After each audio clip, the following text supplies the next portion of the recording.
Welcome to Everything Football, and this is the Matchday 5 team selection. But first, let's go through how my team did in Matchday 4. So I had two goalkeepers who basically did nothing, both of them. Alisson was so close to keeping a clean sheet. I actually had the Brazil double up in terms of defense, so I was gutted, and that went in. That would have seen like a 3,000, 3K, in terms of rise in rank. But yeah, that goal went in, and it definitely damaged me a lot. And Martinez only got 1 point.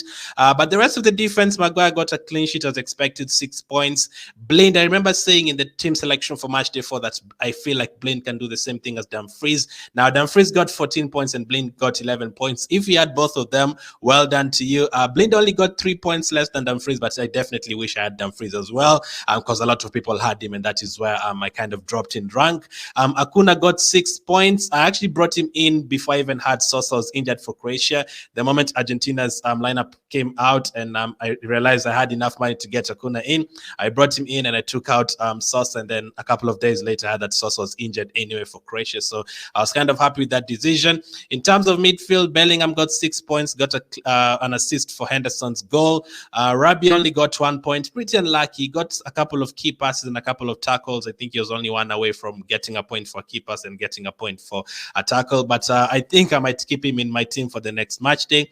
Fernandes got 5 points. Disappointing considering Portugal got 6 goals. He only got 1 assist, so that was disappointing. But in terms of captaincy, I captained Messi first. He only got 7 points. And then I think many people switched to Mbappe, and I did the same, and he got 30 points. What a performance from Mbappe. This is the one guy that you have to have in your team. Like, if you're still playing the World Cup fans and you don't have Mbappe in your team, you are very brave, because he'll always can always assist, and he loves taking shots. So, and his incredible goals that he scored, both of them, fantastic. And then Richarlison got me 9 points.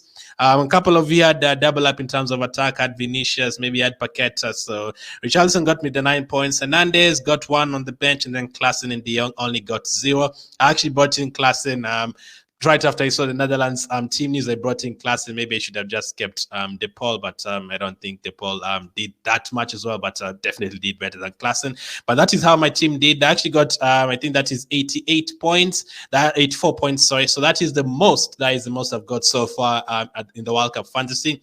But I need to get more than that in the quarter finals. So at the moment, I'm ranked around 6,000. Last time I was around 4,000. Actually, after match day 2, I think I was around 600. So there's been a couple of drops in rank, despite me getting more points than I've ever gotten before.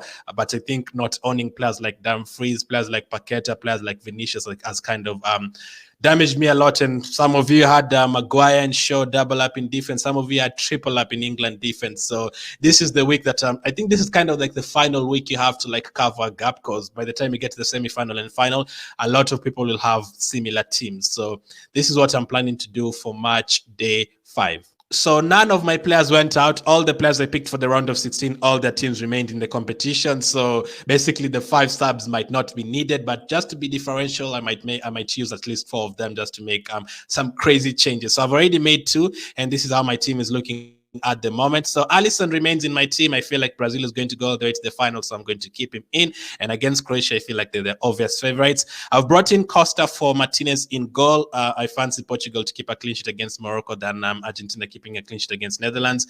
Morocco are very good defensively, so you'll not really see them winning 3-0. You might see them drawing that game 0-0 and going all the way to the extra time again. So I'm going to have Costa there. And also, if they take some shots, the likes of Hakimi Ziyech, Costa can get a couple of save points. Defensively, I've brought in Dumfries for Maguire. I feel like France are going to score 2 or 3 in that game, so I've brought in Dumfries. I've doubled up with Blind, finally have the both of them. I mean, the way fantasy football goes, the time I have both of them, this is the time they'll both score 1 point each, and not the 14 and the 11 they had in match day 4. Hopefully that's not the case. Acuna remains in my team against Netherlands. I love the way he goes forward on that left side. And then Marquinhos also stays in my team. Brazil are very unlucky not to keep a clean sheet against their last game against Korea. They are very unlucky. They conceded very late on. It was a superb goal, actually. So fair play to Korea for getting that one. And then look at Theo Hernandez, not Lucas Hernandez. Theo Hernandez is in my team once again up against England. He completes my defense. Midfield-wise, Bellingham is still in my team. But since most people are saying this is why you have to go with your gut, go with the team that you think will win the competition, this is the only time you have to cover the gap between you and the guys on top. the only way I can do that is if I take Bellingham out and bring in someone else and go without England players if I feel like France is going to beat them. But I feel like I need to keep at least one England player. It might not be Bellingham. It might be the likes of Saka or Foden, depending on who starts, but I'll decide on that one. De Jong against Argentina is in my team. Fernandes against Morocco, he will remain in my team. De Paul against Netherlands. He wasn't in my team. He's actually come into my team 5 minutes ago. So that is actually 3 subs. But the sub from Costa actually made it before Matchday 5 started, so I still have 4 transfers. And Dumfries also brought him in before Matchday 4 ended. So those transfers counted towards Matchday 4 and not Matchday 5. So the only transfer I've made for Matchday 5 using the Matchday 5 transfer location is De Paul in. So De Paul is in my team as well. And then up front, Messi, Richarlison, and Mbappe, and then Rabi as well remains in my team. So that means I have 3 French players. I have 3 Brazilian players. I also have 3 Dutch players. I also have 3 Argentines, and then I have 1 English player. I also have 2 Portuguese players. So I know some of you would go for Vinicius, some of you will go for Kane and players like that. I'm also thinking of going absolutely differential. Maybe I was even thinking of taking out Blind and maybe going for another France defender. I was thinking of taking out maybe Bellingham and going for like a Saka or Foden, or if I really trust Portugal to just go for 2 or 3 of their attackers.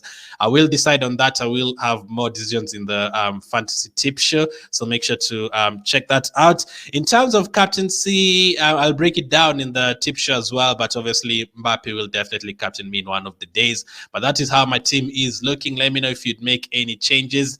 Still 4 transfers. I mean, we're just having fun. I mean, at this point, you're probably not going to win it if you're not in the top 100. So you just decide on whatever. So I can even take out Richarlison and go for Vinicius if I have enough cash.